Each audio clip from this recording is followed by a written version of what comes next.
Jupiter at Night is filmed before a live internet audience.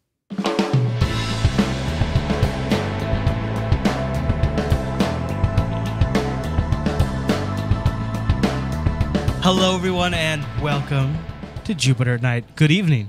Good evening. My name is Chris. My name is Jeremy. Jupiter at Night is the live show Monday through Thursday at jupiterbroadcasting.com. And in this episode, we're going to talk a little bit about buying real estate on the moons of our solar system. Right. We've seen a few stories come out in the last week on a few different places on the internet. You might have heard of that. We're probably watching this on the internet. Yeah. And so we're going to cover kind of a crazy hypothesis that we just might have brewed up on our own. And then we'll follow that up with a rather interesting discussion about what? Games in our real life. Oh, gaming in real life. Or more appropriately, turning real life into a game. Yeah, it's sort of as a motivational tool. Mm-hmm. Yeah. But before we go to that, I wanted to share a story with you guys. Today is... Does it have anything to do with your very fine hat? What? No. No? My hat's just comfortable. Right. But today is, like any ordinary day, I did a little working. But then after in the evening, you know, you kind of go into podcaster mode. That's what I do. I know podcaster mode. And one of the first things I did when I got into podcast mode, and for those of you listening to the audio version, just give me a second. I'm going to be standing up for the camera folks here. I'm wearing pajamas, right? Because I figured I have the advantage of sitting at this desk. Nobody can see my pants unless I tell them. Of course, You just ruined the illusion. Yeah, I just kind of gave that away. Now, okay, all right, granted. But we are highly professional here, people. It's in the interest of full disclosure. Right. And I thought this is a different type of situation. When you're a work-at-home person, you know, and a podcaster is a good example of this, but when you're somebody who doesn't have to go into the office every day, do you sometimes adopt bad, maybe what's not considered appropriate hygiene routines and things like that? And I thought, my fellow podcaster here, I thought I would ask you. You actually have a day job that you occasionally have to put on pants and leave the house to do. I had to today, but then, you know, when I got into podcaster mode, pajamas come on. I don't have a day job. No. This is my day job. Yeah. Between this and I'm also in a band that sometimes pays me a pittance. But basically, every day, I just sit around the house in my pajamas. And there have been times where I've either not had a podcast to do, or not had a rehearsal to go to, or not had a meeting to attend of any sort for either of those, and have gone 2, sometimes 3 days. 3 days without changing my pajamas, without needing to shower. It's like that's got to get funky. You got to crack a window after a little while. I'll be honest. You just got to be going for a marathon at that point. Yeah, yeah. That is a very manly aroma that develops. Nice. Maybe you could bottle that and sell it on eBay or something. Yeah. Jeremy. You know, one of the things that is also not going to be very conducive to good hygiene is going to be the travel to these long, far-off moons. Now, what we're talking about here is, thank you, is there's been a story in IO9, they had a good story here, that these guys have shown the great, beautiful, high-resolution pictures that have come out of this tiny 5-mile-wide moon. Yeah. It's inside the rings of Saturn. The name of the moon is Daphnis, and apparently there's another one. I don't have the name handy. You know, up until just a few years ago, though, we couldn't see these moons. Right. And that kind of blows my mind a little bit. Right. That now our resolution just gotten to the point where we can see them now. We were able to see the gaps in the rings. Yeah. And a lot of people hypothesize there's probably a moon cleaning up that junk. And that's why these things are called shepherd moons, is because they keep things in line like that. And I see. But one of the things you said when we were looking at this, we were just shooting the shit the other day, and this story came up on your feeder, and you were like, well, you wonder. 5 miles? Yeah, 5 miles. That's a tiny moon. But I want to live on that. Exactly. That almost seems like something you could buy. Now, if there's a bunch of these things out in these rings and these different planets, you have to figure that at some point, this kind of stuff is going to go for... Really, they're going to be like islands. Yeah, like nowadays, rich people can go out and buy their own private island. Yeah. And get to it by helicopter. You know, they don't even have to put boat launches and stuff like that. The idea, though, that was funny is what if by building on your moon island, you now have some sort of disturbed the natural gravitational balance of that moon, and, you know, perhaps you could ruin your entire moon island. Although with this one, that might be kind of cool because you could end up like getting patterns, painting a pattern in the ring of the well, and then you would have the whole problem from a real estate perspective is would a moon where it has a better ability to be built on, like a more stable environmental footprint, some sort of like dense core, maybe that would keep it more stable, and so those moons would go for a premium over kind of like other the moons? difference between buying property in like the Midwest in the flat plains versus like a wetlands or something like that. Exactly. Or the difference of like when you buy like in a known, like here in our state, there's known flood areas.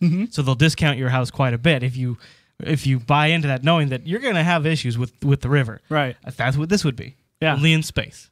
And I think that'd be really cool. And I want to get my name on this one right here. Yeah? I call dibs. Now, I got to tell you that this other story that we were looking at the other day, I don't know if you remembered this, but this moon rock that you were interested, actually asteroid. Yeah. This is in the belt that lays between Mars and Jupiter. Oh, okay. And it's only one of hundreds, possibly thousands of asteroids this same size. Yeah. This rock is bigger than your moon. I know, it's 80 miles long, and my moon's only 5 miles. And this one travels quite a bit. Yeah. 4.5 billion years old. Yeah. Well, all these moon rocks are. I keep calling them moon rocks, because it's a big rock, and it's about the size of a moon. Yeah. Yeah. It's not a moon rock though; it's an asteroid. Right. These were all theorized to be like at one time they were all a planet, but the gravitational forces of Jupiter ripped them apart, and that's what formed the asteroid belt. And now this is kind of the pieces left behind. Right. Interesting. Now when you see these kinds of things, do you think, I want to fly to that and land on it and try to drill it? No, and I think that's one of the reasons that the Saturn thing kind of captured our imagination a little more. It looks a little rounder. It looks a little more like a moon. Yeah, exactly. Maybe you could do like a resort on this thing that just flies around, and you just, I don't know. It's like, it's like, you know how you have a cruise liner? Mm-hmm. It's like a cruise liner, only it's a big rock. And I know it's slow. It doesn't need engines. Exactly. So it's not exactly, it's more like a cruise liner that is moving through space. But the view on that Saturn moon would be so much better than just this random asteroid out in the middle of nowhere. Yeah. Oh boy, I can't imagine that. Can you imagine just looking out your window across the moon, the rings of Saturn? That would be beautiful. Now, one thing we have learned though is we won't probably be having any kind of non-durable equipment on the moon anytime soon, because it looks like moon dust might actually be disastrous to equipment. Yeah, well, they already kind of knew that this was going to happen, but it's kind of happening at a more accelerated rate than they had assumed. See, whenever a solar flare or a solar wind happens, it hits the moon, and because it has no atmosphere, invariably it kicks up dust. Right. And that dust is causing all sorts of problems with mechanics. It already, caused well-known issues with the Apollo missions and all that, but equipment that astronauts have left behind on the moon is starting to degrade. Much faster rate than they assumed. It's like a fine, constant sandpaper. From all the wind? Yeah. Solar winds blowing this stuff around.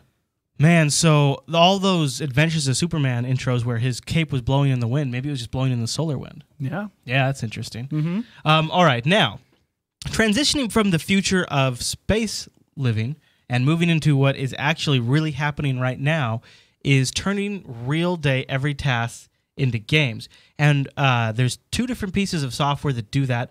One we're going to be talking about right now is called Epic Win, and it's for the iPhone. And then we'll be talking a little bit about... probably the iPad as well, then. Yeah. And then a little bit we'll be talking about one for the Android phones. Mm-hmm. What it is it converts your do the dishes, take out the garbage, dry clean this, blah, blah, blah, wash that. Mm-hmm. It converts these mundane daily tasks that you don't want to do into things that are missions that you get achievements for. Basically, it's a combination of a to-do list and some sort of advancement technology. Like if you put in your to-do list that I have to do this, and this today, and if you don't get those done, you don't get any points for it. But if you do, then you end up gaining experience and loot and badges, and you can compare your scores with your friends. Yeah, there's a whole social integration to it, and you can have people that you're essentially in competition with. Yeah.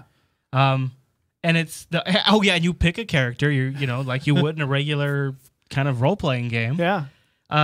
And the idea is that it's a radically new approach to a task list. Mm-hmm. Now, combine this with the folks from Google who are doing a sort of game system for parking spots. Yeah. Where the idea is that you check in and check out of parking spots, and if you are a good contributor to this system, you have high karma points, and people can see on the map that you are a frequent checker in and outer, which means that your data is reliable, and then people will want to check in every day to have higher karma. Now, this whole karma aspect of it, where you get higher in their whole system and you become a higher ranking person in the community, This is the angle that Plurk.com takes. I don't know if you've ever checked out Plurk, but it's kind of like a Twitter. Well, and it's very common on eBay. Uses this kind of thing all the time. Yeah. My wife does the social networking site Plurk simply because she doesn't want her great karma rating to go down anymore. Yeah, and she enjoys the interaction. Does it just decay over time? Yeah.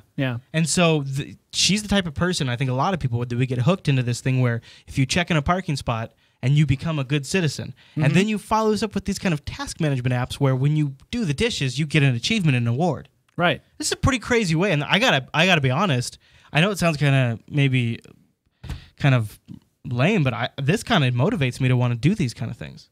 It kind of works on me. This has already been tried once before with an iPhone app that was. Yeah. It was supposed. Did it have a karma system though?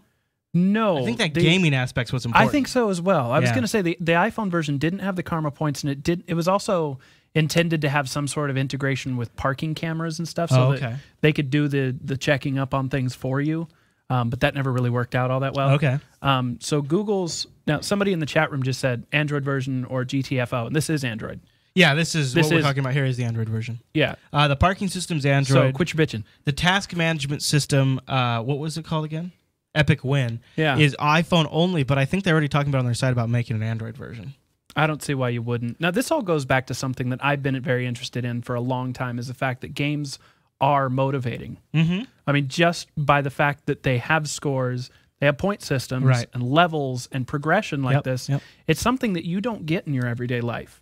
If you succeed at something in your everyday life, some mundane task, it takes, or any even major task can take years, months to pay off. Yeah.